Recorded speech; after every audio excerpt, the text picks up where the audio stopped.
Hi అండి, welcome back to our channel Lavanya sambar. అందరూ ఎలా ఉన్నారు? బాగున్నారా? నేనైతే చాలా బాగున్నాను. మీరు కూడా అందరూ బాగున్నారని అనుకుంటున్నాను.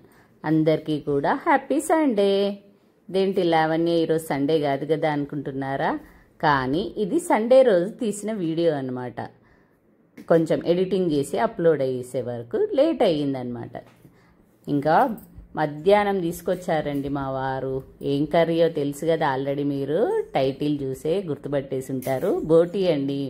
కిచెన్లో కడగకుండా పైకి వచ్చాను అనమాట. ఇదిగో నేను మా మరిది కొడుకు అనమాట. వాడు వీడియో తీస్తున్నాడు. నేను ఇవాళ క్లీనింగ్ ఎలా చేయాలో మీకు చూపించబోతున్నాను అనమాట. మరి ఇంకెందుకు ఆలస్యం, వెళ్ళిపోదామా వీడియోలోకి? పదండి మరి.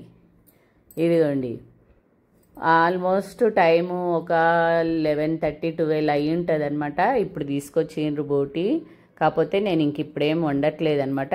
నైట్కి వండుతాను. కాకపోతే అయినా కూడా తేగానే కడిగేసుకుంటే నీట్గా ఉంటుంది అనమాట. కొంచెం మనకు కౌసు వాసన రాకుండా ఉంటుంది.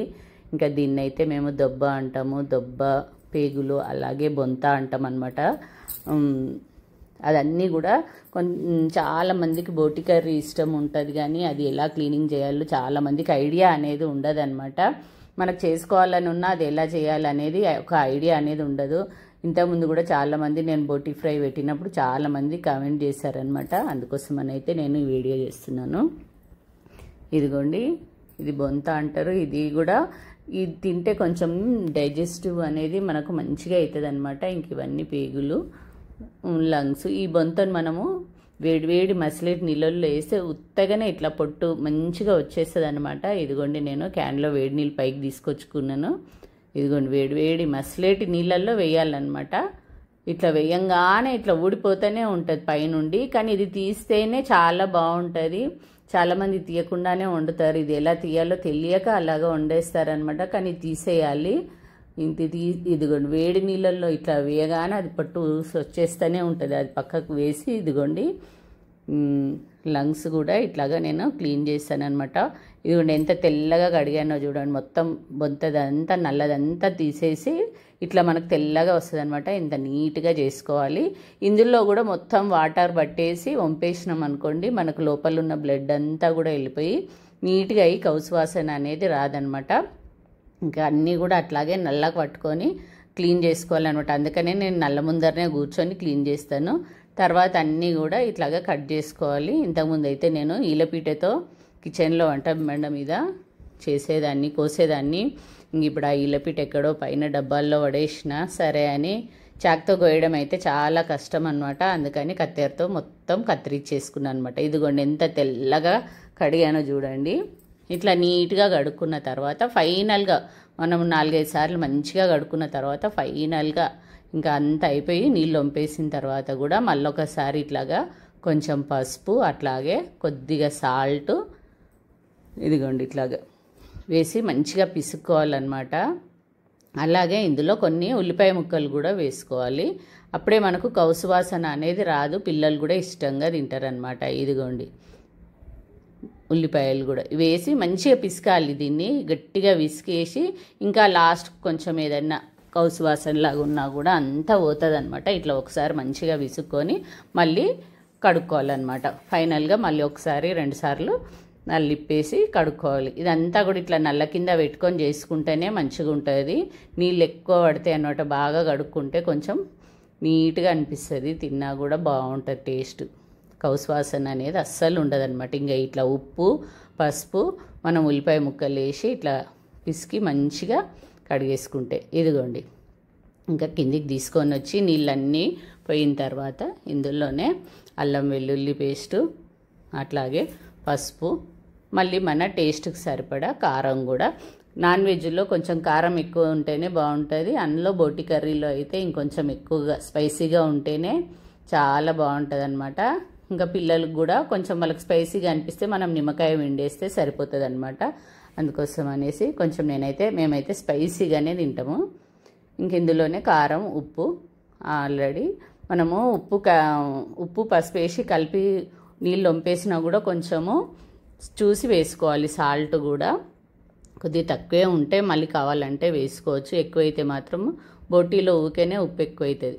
ఇంకా ఫైనల్గా ఇదిగోండి, నేనైతే ఏ నాన్ వెజ్ తెచ్చినా సరే కొంచెం ఉప్పు తిప్పేసి దిష్టి తీసేస్తాను అనమాట. వండిన తర్వాత కూడా మళ్ళీ ఒకసారి దిష్టి తీసేస్తాను. ఇంకా ఇది మధ్యాహ్నం నానబెట్టి పెట్టానమాట. ఇప్పుడు నైటు మళ్ళీ కర్రీ వండడానికి స్టార్ట్ చేస్తున్నాను. ముందుగానే మనం ఇందులో అన్ని ఉప్పు, కారం, అల్లం వెల్లిపాయ, పసుపు, నూనె వేసి పెట్టుకున్నాం కాబట్టి ఇదిగోండి, ఇది మొత్తం డైరెక్ట్ అట్లాగే, ఇంకా నేను ఇందులో ఏమీ వేయట్లేదు. అట్లాగే కుక్కర్ పొయ్యి మీద పెట్టేసి స్టవ్ ఆన్ చేసి ఒక 7, 8, 10 విజిల్ల వరకు అయినా పెట్టుకోవచ్చు అనమాట. పెట్టుకుంటే అది మొత్తం మంచిగా ఉడుకుతుంది అనమాట. కుక్కర్లో పెట్టి ఉడికించిన తర్వాతనే మనము ప్యాన్లో మళ్ళీ ఫ్రై చేసుకోవాలి. ఇంకా కుక్కర్లో అది విజిల్ పెట్టి పక్కకు పెట్టేసిన ఒక 7, 8, 10 విజిల్ల వరకు పెట్టవచ్చు. మీరు మీడియం ఫ్లేమ్ మీద పెట్టుకుంటే ఒక 10 విజిల్ల వరకు పెట్టండి, ఏం కాదు, మెత్తగేం అవ్వదు. ఒక విజిల్ ఎక్కువైనా పర్లేదు కానీ. ఇంకా తర్వాత ఇదిగోండి, పక్కకు ప్యాన్లో ఆయిల్ వేసుకొని షాజీరా, చెక్క, ఇలాచీ ఏమో కొంచెం దొడ్డు దంచేసిన అనమాట. తర్వాత ఉల్లిపాయ ముక్కలు కూడా వేసిన. కొంచెం ఉల్లిపాయ ముక్కలు కొన్ని ఎక్కువగానే ఉంటే బాగుంటుంది. ఆల్రెడీ మధ్యాహ్నం మనం వేసి పిసికినప్పుడు కూడా ఉల్లిపాయ ముక్కలు అందులోనే ఉంటాయి కదా. మనం ప్యాన్లో కూడా ఒక 2-3 గడ్డలు ఎక్కువగానే వేసుకోవాలన్నమాట. ఇదిగోండి, మళ్ళీ పోపుకు కూడా అల్లం ఎల్లిగడ్డ వేసుకోవాలి. ఇదిగోండి, ఫ్రెష్గా అల్లం వెల్లిపాయ ఉంటే కమ్మగా అయితే ఈ నాన్ వెజ్ కూరలు. అట్లాగే పుదీనా, ఇదిగోండి పోపుకి కొంచెం పుదీనా కూడా ఎక్కువ వేసుకుంటేనే బాగుంటుంది అనమాట. ఇందులోకి ఉల్లిపాయలు, పుదీనా ఎక్కువ ఉంటేనే బోటి కర్రీకి చాలా బాగుంటుంది అనమాట. ఇంకా అది అక్కడ ఫ్రై అవుతూనే ఇక్కడ నేనైతే టమాటాలు కట్ చేసుకుంటున్నాను. టమాటాలు కూడా నేను ఒక 4 టమాటాలు కట్ చేస్తున్నాను. నేను ఇవాళ బోటి అయితే అది 2 kgs ఉంది బోటి. ఇంకొక 4 ఉల్లిగడ్డలు వేసిన. అట్లాగే ఒక 2 కట్టలు పుదీనా వేసిన, చిన్నగా ఉన్నాయిలేండి పుదీనా కట్టలు. అలాగే 4 టమాటాలు వేసిన అనమాట. ఇదిగోండి, టమాటాలు మంచిగా గొల్లించుకోవాలి. కొద్దిగా మీడియం ఫ్లేమ్ పెట్టేసి కొద్దిసేపు మూత పెట్టేసి మంచిగా దగ్గరికి టమాటా అంతా మగ్గేలాగా ఫ్రై చేసుకోవాలి. అది మగ్గేంత లోపల ఇదిగోండి కుక్కరు విజిల్ తీసేసిన, గ్యాస్ అయితే పోయింది. ఇక ఇదిగోండి మంచిగా ఉడికిపోయింది బోటి.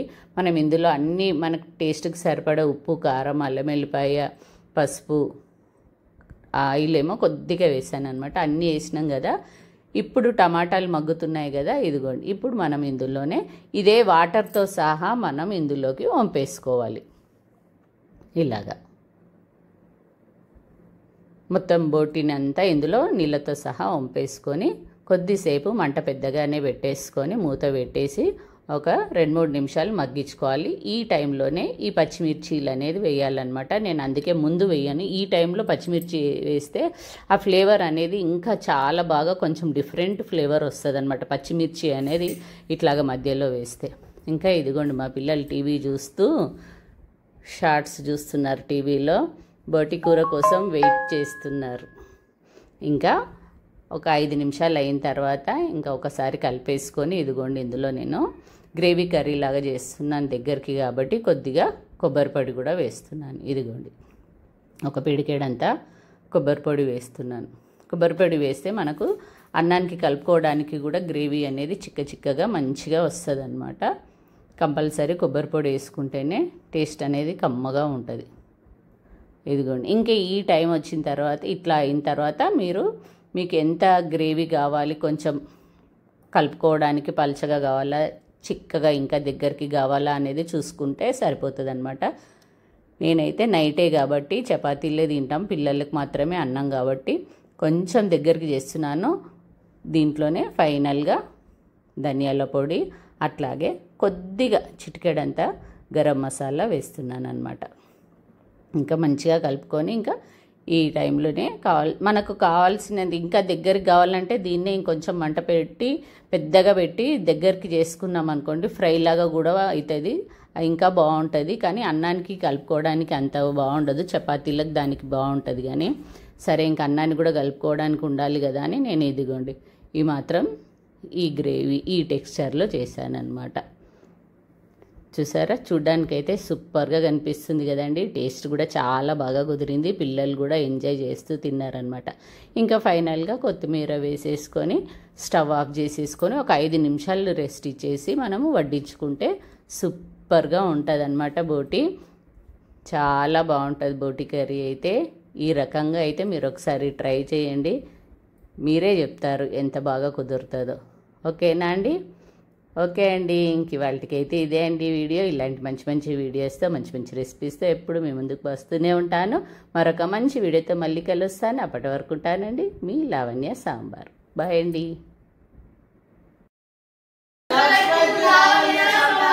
YouTube channel.